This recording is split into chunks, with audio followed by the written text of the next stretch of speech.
So amazingly, we've managed to get access to one of the main breeding centres here in Extremadura. And here, the lynx became locally extinct, but now 2 years ago, these guys started breeding and releasing them. So there's about 20 lynx here in the wild in Extremadura now, and 2 of them are breeding. But hopefully today we're going to see some cubs, we might see some adults, have a look at the enclosures, and perhaps even get to go in the surgery. So we're here to photograph 2 lynx cubs, get their collars fitted, and they've been bred in the enclosure, and get the collars fitted to see if they work, and they can tell the cubs apart, and then they'll be released. Each lynx is fitted with a different collar. This is firstly for the lynx cub to be able to learn how to hunt whilst wearing a collar. When they're released, they are fitted with a fully working GPS collar to enable them to be tracked.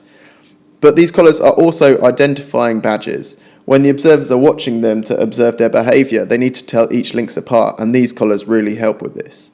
The whole process also works as a kind of health checkup. Samples are taken, as well as x-rays to work out that their skeleton is fully healthy and that they'll be ready for release in a few months' time. Once the lynx cubs had overcome their anaesthetic, it was time for them to be relocated back into their enclosures and released.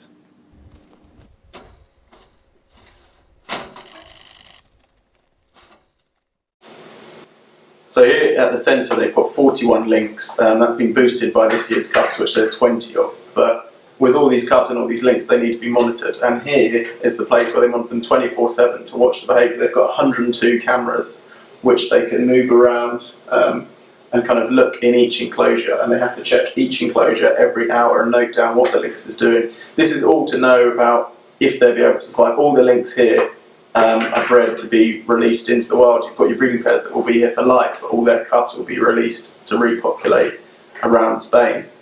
But here, if a lynx, for example, isn't hunting, you can watch on the camera, or if one's really good at hunting. So if one's really good at hunting, it can be introduced into an area where there aren't as many rabbits.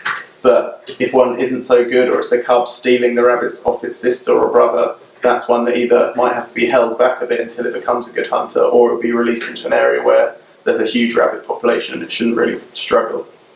But this is probably, obviously we've been in the surgery, but here it's a very important place to make sure that all the lynx are healthy and are doing what they're supposed to do, so when their release comes it all goes smoothly. We're here in a lynx soft release enclosure, so it's a caged bit of natural land. It's about 2 hectares where the lynx are brought from the breeding centre and released into here first off, just to check that they can naturally survive. There's a few rabbit warrens, and today we're actually releasing rabbits into the rabbit warrens for the lynx to hunt naturally. And then after a certain period of time, when everything looks alright, the gates to the enclosure are left open. That's why it's called a soft release, and the lynx can choose to go as it wishes. And the surrounding area is perfect for lynx. There's plenty of rabbits, there's not many busy roads or no busy roads, and so far it's proved really a good area for the lynx. They're breeding relatively nearby to here. 2 females have raised 6 cubs this year, so it's ticking all the boxes for the perfect place for lynx. So we're currently tracking an Iberian Lynx that's got a GPS collar on. We've got an antenna on the front, and there's a faint beep, which is the signal from the lynx that we're receiving here. The most amazing thing is we've just driven for about an hour from where this lynx was released, and it's walked, well, as the crow flies or the lynx walks in a straight line, it would have been 70 kilometres, but it kind of did a zigzag. So it's amazing how far. I mean, we've driven for an hour and a lynx has got this far and decided to settle. But hopefully with the collar we'll track down where it's hanging out.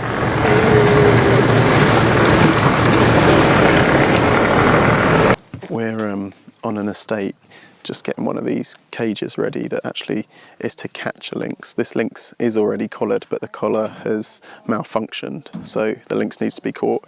But by the sounds of it, it's quite a quick process. They think they're going to be able to catch the lynx tonight, remove the collar, put the new one on, and then release it probably in the early hours of this morning. So we're allowed to attend the actual cage being set, but due to obviously welfare reasons, we can't be around. The animal needs to be as least stressed as possible. So we're here for this bit, and then we'll hear what happened in the morning. So Urena was caught overnight, and she was taken to veterinary surgery where her collar was replaced. She was brought back, and successfully released. So hopefully that new collar will go on to give some really good readings and help the technicians track her for the years to come. And even better would be if she goes on to breed, and they'll be able to work out where she's breeding, how many cubs she has, and strengthen the lynx population that way.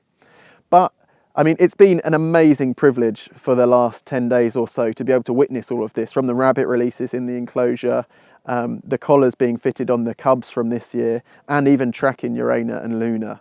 It's just such an important part. Without this conservation work, these lynx wouldn't be alive anymore, be it just releasing them or the habitat management, the rabbit releases, breeding them for release, translocations. It's so, so important. 10 years ago, these animals were going completely extinct, but hopefully in 10 years from now, they'll be going strong thanks to these people working in the field.